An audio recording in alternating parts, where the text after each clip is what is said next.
두 번째 과목입니다. 두 번째 과목은요, 산업심리와 안전교육이라는 내용인데요. 보니까 이거요. 카운슬링의 순서로 가장 올바른 것은 2번이 지금 안 보이는데요. 카운슬링은 뭐면 목적이 뭐예요? 스트레스 해소를 하기 위해서 하는 거죠. 이것도 엄격하면 정신적인 거예요. 정신적인 스트레스 해소를 목적으로 하는 것이 카운슬링인데요. 카운슬링의 순서로 가장 올바른 것 같은 건 찾으면 돼요. 장면 구성을 해야 돼. 사람을 만나서 내담자에 대하다 이것도 맞네요.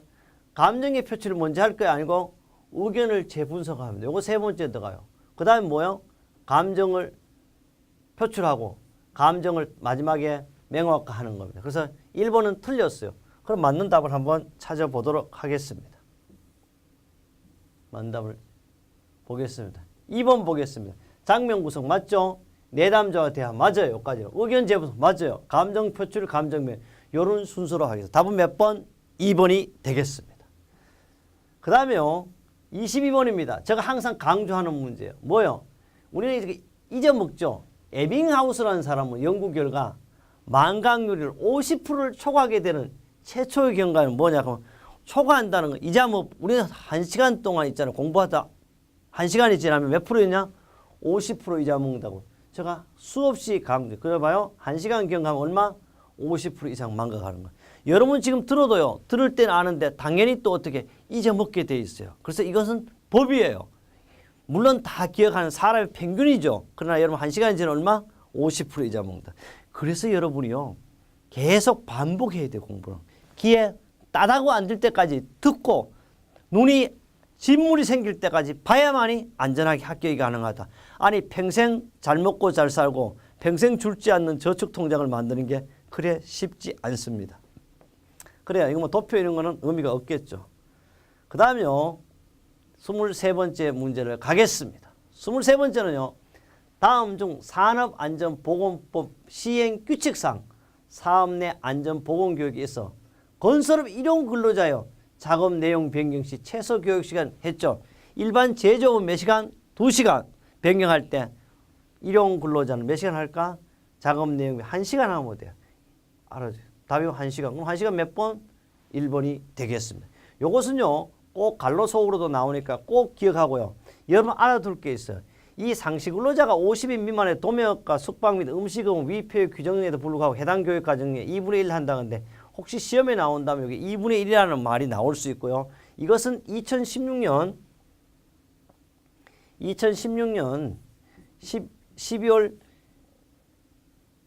10월 28일 날 이게 적용이 되었고요. 또 2016년 12월 28일 날 또 방폭 구조에 대한 법이 바뀌었습니다. 그래서 여러분 제가 지금 강의하는 건 2017년 현 시험에 맞게 적용하고 있고 2017년에 맞게 책을 개정 수정했습니다. 타출판사는 개정된 게 하나도 없는 걸로 알고 있으면 되겠습니다. 24번입니다. 창의력이란 문제를 해결하기 위해요. 정보나 지식을 독특한 방법으로 조합하여 참신하고 유용한 아이디어를 생성해내는 능력입니다. 창의력을 발휘하면 세 가지 요소가 필요합니다. 그래서 여러분도 창의적이 하려면 세 가지 요소가 필요해요. 첫째, 창의력을 갖기 위해서는 지식이 있어야 돼요. 전문적인 그 분야에 최고가 되어야 됩니다. 저는 꼭 이런 얘기 하나 합니다. 여러분이 먹고 살기 위해서는요. 그 분야에 최고가 되어야 됩니다. 세계는 아니더라도 대한민국에서라도 최고가 됐으면 좋겠어요. 그래서 저는 가끔씩 한국 영화를 좋아하는데요. 나는 김혜수의 한국 영화를 보면요. 김혜수 알죠? 김혜수가 대한민국 최고에 있지 않습니까? 탑 배우가 되기 위해서 피나는 노력을 한다는 걸 봤습니다. 그뿐 아닙니다. 우리 골프 잘 치는 박세리도 박세리가 쉽게 되었는 게 아니고요. 축구 잘하는 박지성도 하루아침에 축구 잘하는 게 아니었습니다. 저도요. 안전 분야가 최고가 아니라도 우리 자격증 분야에 최고가 되기 위해서 정말 이렇게 머리가 하얗도록 노력하는데도 사실 잘 되고 있지 않습니다. 그러나 저는 그래요. 다른 거는 다 못하더라도 정말 건설안전기사에 강의하는데 정재수보다 강의가 조금이라도 낫다면 꼭 그 강의를 들어라 이런 얘기를 하고 싶습니다. 반드시 여러분은 저와 함께 한다면 틀림없이 합격될 줄 믿고요. 중요한 것은 바로 창의력을 이루기 위해서 분야에 뭐가 있어야 돼? 전문 지식이 있어야 돼요. 전문 지식이 있기 위해서는 그 분야의 안전공학을 전공해야 되고요. 건설 안전에 대한 시험 자격증을 따야 되고요. 그뿐 아닙니다. 채점도 해봐야 되고 문제 출제도 해봐야 돼요. 그뿐 아니에요. 반드시 기술사라든지 지도사의 면접관에도 참여한 경험이 있는 자가 강의를 해야 된다고 저는 생각합니다. 그 사람은 누구냐 그러면 여러분이 이야기하는 저는 그렇게 경험을 해봤다는 얘기. 지금 하는 거 아니에요. 지금 한다면 나는 책 쓰면 출제를 할 수가 없습니다. 이제는. 그 다음에요. 전문 지식이 있어야 돼요. 그 다음에 상상력이 풍부해야 됩니다. 많이 생각해야 돼요. 그 다음에 업무에 몰입은 이거 오늘 봐 지가 알아서 할 문제고 내적인 동기가 있어요. 그래서 창의력 발휘 3요소는요. 전문 지식, 상상력, 내적 동기가 있어야 돼요. 업무 몰입도는요. 업무상의 그 사람 활동 능력을 나타내고 있습니다. 25번째 가겠습니다. 25번은요. 뭐가 나오냐 하면 심포지엄입니다. 심포지엄에 관한 설명으로 가장 적절한 것은 그랬어요. 먼저 사례를 발표하고 문제적 사실들 그 상호관계에 대해서 검토하고 대책을 또 이거는 케이스 스타디 혹은 우리말로 하면 사례 연구법이 되겠죠. 2번입니다. 답이 나왔네요. 몇 사람이 전문가에 의해 과제에 관한 견해를 발표하게 한데 참가자로 하여금 의견이나 질문을 하게 하여 토의하는 방법이 바로 뭐다? 심포지엄이 되겠죠. 그래서 답은 2번이었습니다. 그 다음에 3번요. 새로운 교재를 제시하고 거기에 문제점과 교육 자료를 하여금 제기하게 하거나 의견을 여러 가지 방법으로 발표하게 다시 깊이 파고들어오는 토의 방법은 우리는 포럼 한다 그러죠. 포럼. 그 다음 패널 멤버가 그 피교육자 앞에서 자유로이 토의하기 이거는 말 그대로 패널 디스커션이 되겠습니다. 26번째 문제를 보겠습니다. 다음 중 부주의가 발생하는 경우에 대해서 자동차를 운전할 때 신호가 바뀌기 전에 신호가 바뀔 것을 예측하고 자동차를 출발시킬 행동과 관련해서 이거는 뭐예요? 말도 안 되는 거지만 억측한다 해서 억측 판단이 되겠습니다. 답은 1번이고요. 그래서 억측 판단이라는 것은요. 부주의가 발생하는 경우입니다. 이런 경우에 자동차를 출발하는 것은 왜냐하면 항색 등호등이 딱 들어가 있는데 순식간에 출발, 들어올 걸 예상하고 하는 이런 판단을 우리는 억측 판단을 하겠습니다. 27번째입니다. 다음 중 작업장에서 사고 예방을 위한 조치가 틀린 것은 첫째, 모든 사고는요. 사고 자료가 연구될 수 있도록 철저히 조사하고 자세히 보고돼야 하는 것이 맞죠. 둘째, 안전의식 고취 운동에는 포스터는 처참한 장면과 함께 부정적인 문구의 사용 효과는 그러면 안 돼. 부정적인 문구가 아니고 긍정적인 문구를 사용해야 돼. 여러분 요새 담배값도요. 정말 처절하게 일어나는데 거기에다요. 우리 교육학이 그건 담배를 못 피우게 하는 방법도 사실 이거 맞지 않아요. 너무 부정적이면 안 되면. 저는 담배 피우는 걸 나쁘다고 생각하지 않습니다. 담배를 피우되 담배 꽁초만 지정된 장소에 버리면 되지 않나요? 그것이 바로 애국자예요. 나는 그래서 생각해요. 담배를 피우는 걸 가지고 뭐 잘 뗐다 못 뗐다 할 게 아니고 담배 꽁초를 잘 버린다. 그래서 우리 이런 거요. 우리 안전운동에도요. 포스터는 처참한 장면이나 부정적인 문구 하면 안 돼. 반드시 문구는 어떻게? 긍정적인 문구를 써요. 답은 틀렸어요. 2번이 틀렸죠. 3번입니다. 안전장치는요. 생산을 방해해서는 안 되고 그것이 제 위치에 있지 않으면 기계가 작동하지 않도록 당연히 설계됩니다. 넷째요. 감독자와 근로자는 특수한 기술뿐만 아니라 안전에 대한 태도 교육도 받아야 합니다. 이런 것이 작업장 사고 예방 조치가 되겠어요. 모든 문구는 어떻다? 긍정적인 내용을 사용해야 된다. 이것은 우리 교재요. 2-80쪽에 합격 날개 운행 문제로서 출제가 됐었습니다. 28번입니다. 다음 중 심리검사의 특징 중 측정하고자 하는 것을 실제로 측정하는 것을 여부를 가지고 우리는 이런 거 가지고 심리검사예요. 측정하고자 하는 것을 실제로 측정하는 거 왜 하냐 그랬더니 이거는 타당성이 있어야만 가능합니다. 답은 타당성이고요. 그럼 표준화는 뭐냐? 검사 절차 일관성과 통일성이 돼 있는 걸 표준화라 그래요. 객관성은요. 채점자의 편견이라든지 주관성을 배제해야 되고요. 누가 봐도 이해가 되고 누가 봐도 긍정하는 걸 객관성이라 그러죠. 그뿐 아닙니다. 규준은 일종의 법이에요. 검사 결과를 해석하기 위한 비교의 틀, 모델. 그 다음에 신뢰성은 응답의 일관성, 반복성을 신뢰성이라 그러고요. 타당성은 측정하고자 하는 실제로 측정은 이게 답이 되겠습니다. 우리 교재 2- 합격 날개 합격 예측에 있습니다. 29번째네요. 안전태도 교육 과정을 올바르게 순서대로 나열한 것이에요. 안전태도는요. 우리 지식교육, 기술교육 3단계가 뭐예요? 태도교육이에요. 교육 중에 가장 중요한 거예요. 그래서 태도 교육이 이루어지기 위해 지금 여러분 태도 교육이 이루어질 수 있어요. 그럼 한번 써보겠습니다. 첫째, 태도 교육을 받기 위해서는 이게 3단계 교육이죠. 3단계. 태도 교육을 잘하기 위해 첫째, 들어라. 그러죠? 들었으면 어떻게? 이해를 해야 돼. 오늘 벌써 모범법이 틀렸어. 들었으면 이해해야 돼. 이해했으면 어떻게 해? 모범을 보여야 돼. 그 다음에 모범을 보이고 그 다음에 모범을 보여서 평가를 해. 평가해서 잘한 사람한테 상을 주고 못하는 사람이 벌을 주. 이게 바로 태도 교육의 순서 과정이에요. 답은 3번이 되겠습니다. 이건 꼭 기억을 해야 됩니다. 29번째 했으니까요. 바로 30번 문제를 한번 해보도록 하겠습니다. 30번입니다. 다음 중 합리화예요. 합리화라는 것은 지 마음대로 생각해서 지가 하는 것이 다 옳다는 게 합리화죠. 합리화 유형이 있어서 자기의 실패나 결함을 다른 대상에서 책임을 전가시키는 유형으로 자신의 잘못에 조상 탓을 하거나 축구 선수가 공을 잘못 찬 후 신발 탓을 한다든지 이런 걸 가지고 뭐냐 그러면 바로 우리는 이런 걸 가지고 우리는 투사라 그래요. 뭐요? 자기 속으로 다른 사람이고 생각하고 책임을 전가하고 안 되면 누구 탓? 조상 탓. 서투른 무당이 장구 탓을 하는 걸 가지고 우리는 이거 합리화 방법 중에서 이 투사형이 되겠습니다. 31번입니다. 31번은요.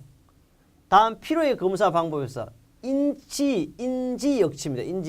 인지 역치를 이용한 생리적 방법을 가지고 우리는 뭐냐? 이걸 가지고 우리는 전멸 융합 주파수인데요. 왜 그러냐 하면 깜빡이는 불빛이 계속 켜진 것처럼 보일 때 주파수는 약 30Hz인데 검사 방법은 인지 역치를 이용하는 방법이 바로 전멸 융합 주파수 방법이에요. 이것은요. 생리적 방법으로 적용하고 또 단속과 융합의 경계에서 비트의 단속 주기를 분리커치라고 하는데 이것을 어디에 적용하냐? 사람이 필요하지 않냐? 필요한데 검사법을 적용하고 있습니다. 역시 우리 교재 2-32, 3-25 다 있고요. 2016년 3월 6일 날 44번으로도 출제됐습니다. 32번입니다. 직무분석 방법 중에서요. 직무분석 방법으로 가장 적합하지 않는 것이에요. 직무분석은요. 면접법, 관찰법, 실험법, 설문지법이 있는데요. 사실 여기 알아둘 게 있어요. 실험법이라는 게 직무분석을 하는데 실험해서 할 수는 없어요. 그래서 여기서 실험법이 답이 되겠어요. 그 내용도 나머지 뭐 결정, 사고, 분석법이 여러 가지 있지만 우리 실험법이 답이 되겠습니다. 33번인가요? 33번. 33번. 잠깐만 33번을 하고요. 32번에 우리는 실험법이 답이었고요. 33번 보겠습니다. 강의법에서의 도입 단계 내용을 적절하지 않는 것은 도입 단계는 다른 말로 무슨 단계라고 그랬어요? 도입 단계를 우리는 도입 단계를 준비 단계라고 그러죠. 준비. 이 도입 단계를 여기 있네. 도입 단계를 일명 준비 단계라고 합니다. 도입 단계 내용을 적절하지 않는 것은 도입 단계는요. 반드시 건설안전기사를 딸 수 있도록 동기를 유발하는 것이 맞습니다. 주제의 단원을 알려준다. 맞습니다. 수강생의 주의를 집중시켜 맞습니다. 그래서 출석도 여기까지는 다 준비 단계에서 하는 거예요. 그런데 핵심이 되는 점을 핵심의 단계는 바로 제시 단계 하죠. 또 1시간 중에 시간도 가장 많이 해본 게 뭐다? 제시 단계가 되겠어. 그래서 60분 중에 40분 정도를 쓸 수 있는 것이 제시 단계가 되겠다. 그 다음에 34번을 가고 있습니다. 34번은요. 허츠버그예요. 직무학칙의 원리입니다. 제시한 내용과 거리가 먼 것은 그랬어요. 허츠버그는요. 책임을 지고 일하는 동안에 통제를 추구한다건데 통제를 가하면 안 돼. 열심히 일하는 건데 더 많이 해라, 더 빨리 해 이렇게 하면 안 되는 건 답이 틀렸어요 벌써. 그렇죠. 여러분도 일하고 있는데 야 빨리 해, 더 많이 해 이렇게 하면 시간이 멀었다 이렇게 하면 안 되죠. 그래서 잔소리 하지 말라는 뜻이요. 그래서 답이 1번은 틀렸어요. 2번요. 자신의 일에 대해 책임을 더 지도록 노력하고요. 직무에서 자유를 제공하기 위해 부가적 권위를 부여하고 전문가가 될 수 있도록 전문화된 과제들을 우리는 부과한다. 그래서 허즈버그의 직무학충 원리 4가지가 있습니다. 35번째는요. 학습 목적의 3요소예요. 학습 목적의 3요소는 뭐가 있어야 돼요? 여러분도 마찬가지 목표가 있어야 돼요. 나는 건설안전기에 따겠다는 판단한 목표를 있어야 돼요. 주제가 뭐예요? 건설안전기사 강의를 하고 있습니다. 그중에서도 산업심리 및 교육 2번째 과목을 하고 있죠. 학습 정도는 다른 방법 없어. 이해한다. 이것을 우리는 학습 목적의 3요소는 목표, 주제, 학습 정도가 되겠습니다. 학습 방법은 지금 무슨 방법이에요? 강의식이에요. 그러나 학습 방법은 학습 목적 3요소에 포함은 되지 않습니다. 36번입니다. 36번은요. 다음 중 비공식 집단에 관한 설명으로 가장 거리가 먼 것이에요. 비공식 집단입니다. 공식 집단이 아니에요. 비공식 집단은요. 조직 구성원의 태도라든지 행동 및 생산성에 대한 지대한 영향력을 행사한다는데 사실 이 비공식 집단의 조직구 태도, 행동 및 생산에 대하여 그렇게 많은 영향력을 사실 행사하지 않습니다. 두 번째 보겠어요. 가장 응집력이 강하고 우수한 비공식 집단은 수직적 동료 집단입니다. 그 사실 수직적이고요. 그다음 혼합적 혹은 우선적 동료 집단, 각기 상향 부서에 근무하는 직위와 다른 성원들로 구성되어 있고요. 비공식 집단은요. 관리 영역 밖에 존재하고 조직도 상에 사실 나타나지 않죠. 그럼 여기서는 뭐냐 그러면 가장 거리가 먼 거예요. 실제 여기는요. 비공식 집단에는요. 사실 다 적용되지만 알아둘 게 있어요. 가장이에요. 가장 뭐라 그래서 가장 거리가 먼 것은 그래요. 여기 뭐냐 가장 응집력이 강하고 우세한 비공식 집단은 수직적 동료 집단이라는데 이거는 어때요? 공무원 세계라든지요. 군대 반대 조직적인 게 수직 집단이 이제 노동조합 하는 데는 사실 노동조합 위원장이 힘을 쓰지만 그렇게 원래 목적은 수평 집단입니다. 그래서 비공식 집단은 수직적 동료 집단이 아니고 대개 수평적 집단이다. 수직적은 어디요? 군대 같은 데라든지 공무원 조직 이런 걸 말하고 있습니다. 37번입니다. 교육지도의 원칙이든 교육지도의 원칙이라 그러기도 하고 교육지도 8원칙이라 그러죠. 교육지도 원칙에는요. 한 번에 한 가지씩 교육을 실시한다는데 실제 많이 하면 안 돼요. 한 번에 한 가지씩 하는 걸 원칙으로 하죠. 쉬운 데에서 어려운 건 많네요. 과거, 현재, 미래 순으로 하는 게 맞습니다.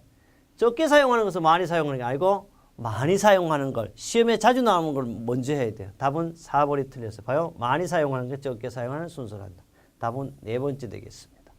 38번입니다. 다음 중 리더로서 일반적 구비요건과 가장 거리가 먼 것은 리더는요. 정말 하합할 수 있어요. 대한민국을 하합할 수 있는 우리가 뭐요? 그런 대통령이 필요하다 그러죠. 또 통찰력이 있어야 돼. 정말 누구도 상상 못하는 그런 통찰력을 가지고 있는 게 리더의 역할입니다. 개인 이익 추구성. 참 이게 이야기하기보다는 사실은요. 돈 싫어하는 놈 없잖아요. 그래도 리더는 개인 이익보다는 전체 이익을 우선해요. 틀렸어요. 답. 그 다음에 정서적 안전성 및 활발성을 해야 돼요. 답은 몇 번? 3번이 되겠습니다. 39번 가겠습니다. 39번은요. 뭐냐. 다음 중 부주의에 의한 사고 방지에 있어서 정신적인 측면의 대책사항을 가장 거리가 먼 것은 부주의는요.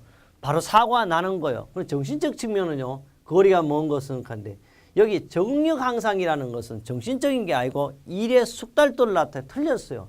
스트레스 해소할 수가 있고요. 작업 의욕 고치를 할 수 있고 주의력 집중 훈련해야 되고 그래서 부주의에 대한 정신적 측면의 대책으로는 가장 중요한 주의, 사고 나지 않도록 주의력 집중 훈련을 해야 되고 스트레스 해소를 하기 위해서는 뭐 한다? 바로 카운셀링을 하고요. 안전의식이 해야 돼요. 안전을 지켜야 된다는 고치를 시켜야 되고 또 일할 의욕과 작업 의욕을 고치시켜 줘야 하겠습니다. 40번째입니다. 40번째는요. 다음 중 ATT 바로 뭐요? 미국에서요. 전화 교환수화 때 하던 거예요. ATT 교육훈련 기법으로 가장 적절하지 않는 것입니다. ATT 기법은요. 인사관계도 적용하고 있고요. 고객관계도 적용하고 회의 주관하는 건 아니에요. 미국 전화 교환수화 때 회의 주관하는 방법을 가르치지 않아요. 종업원의 향상도 가리키면 종업원의 향상 중에도 기술적인 향상 특히 가리킨다. 그래서 답은 3번이 되겠습니다. 우리 이렇게 했어요. 2016년 3월 6일 건설안전기사 필기 두 번째 과목 심리 및 교육까지를 마무리했습니다. 다음 과목 뭐다고요? 세 번째 과목이에요. 인간공학 및 시스템 안전공학에서 여러분을 완벽한 건설안전기사 합격자로 모시도록 하겠습니다.